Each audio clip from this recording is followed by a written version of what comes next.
shukeni kwenye hilo gari. Anaweza kaja mtu mwingine amechanganyikiwa. Sisi kazi zetu, anaweza kawauliza baada ya kuwa ameshawasulubisha kwamba labda tumewatoa kwenye nini sasa, kwenye hifadhi zetu, tukashuka na vyombo vyetu tukawa pale chini.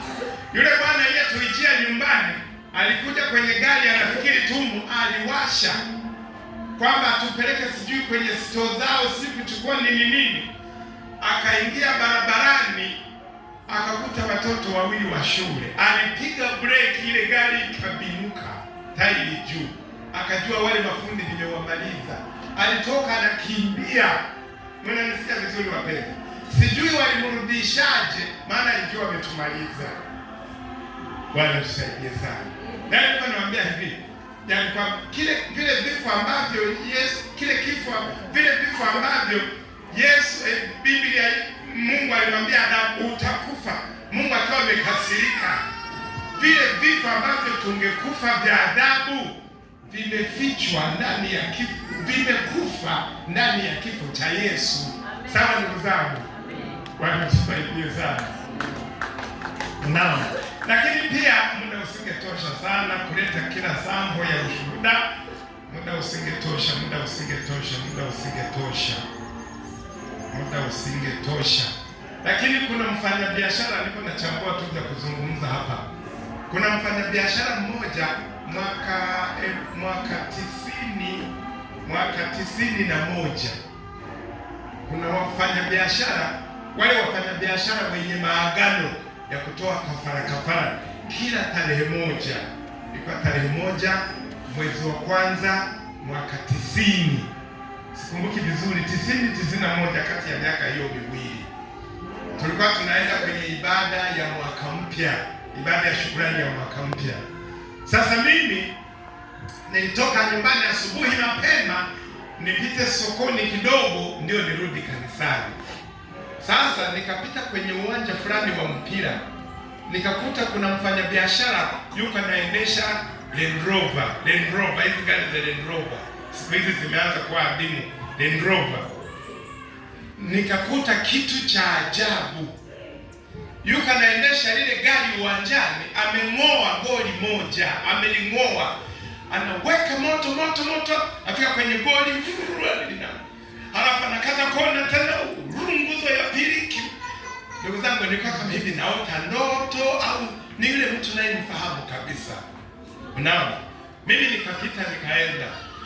Sasa kanjia nilikokuwa napita, kalikuwa kamesongwa kale ka barabara. Majumba yako karibu. Halafu kuna mtaro wa maji. Sasa nilipofika mbele kidogo, nikakutana na mzee wa kanisa mwingine mwenzangu, tunasali kanisa moja, na yeye ana shida mjini. Halafu tukasalimiana. Tulipomaliza tu kusalimiana, mbele kidogo tukaona lile gari sasa linatufuata. Limejaa njia nzima, limejaa. Liko linaenda hivi. Mnanisikia vizuri wapenzi?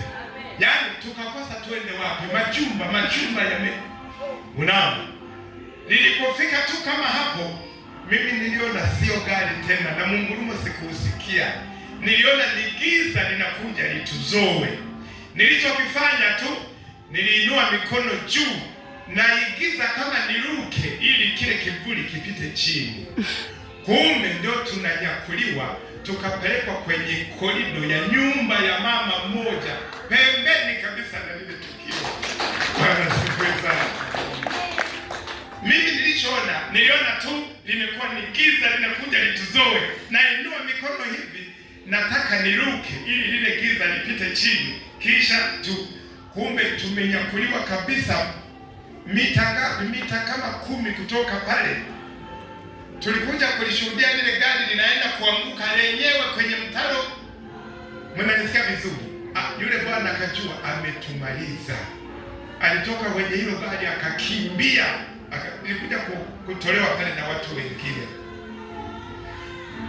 Sasa hiyo hali mimi haikunitoka.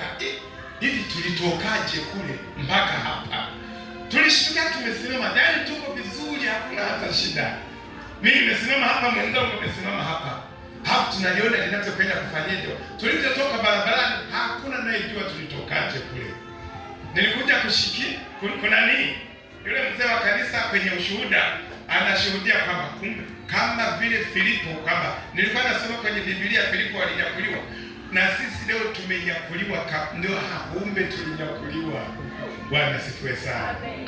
Ndugu zangu, tukiwa tumeokoka tunamcha Mungu sawa sawa. Kifo hata kikija tunaweza tukakitamkia, rudi kwanza, piga ribasi, kikaenda. Hatujui tu kutumia haki zetu. Bwana tusaidie sana.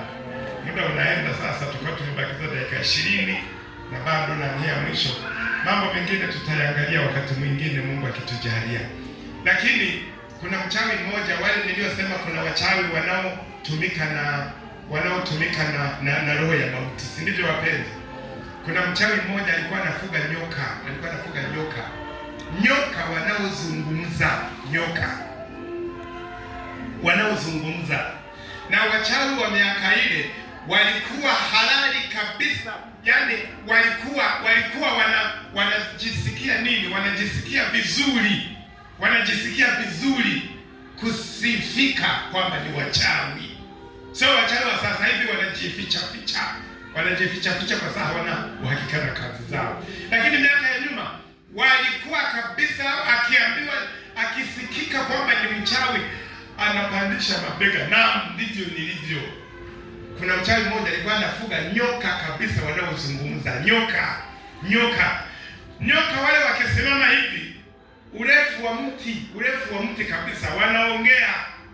Sasa aliwatuma kisa kwa sababu wanaporoga watu na waombea wanapona, katuma hao nyoka wanikute shambani wanimalize. Mnanisikia vizuri wapenzi?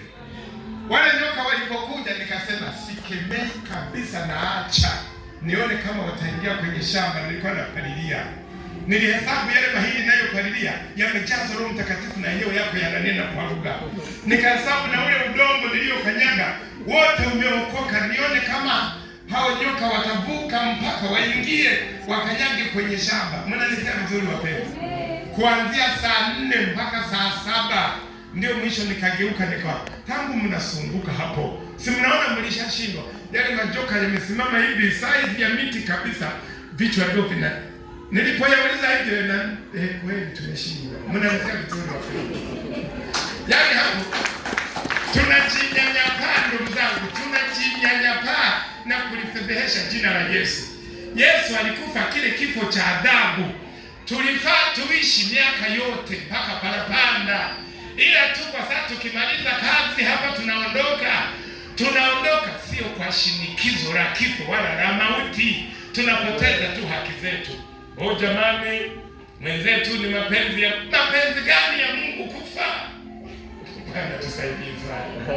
Ndugu zangu, kama ni mapenzi ya Mungu kufa, Mungu atakuwa amepoteza moja ya sifa zake. Kwa sababu moja ya sifa za Mungu haui.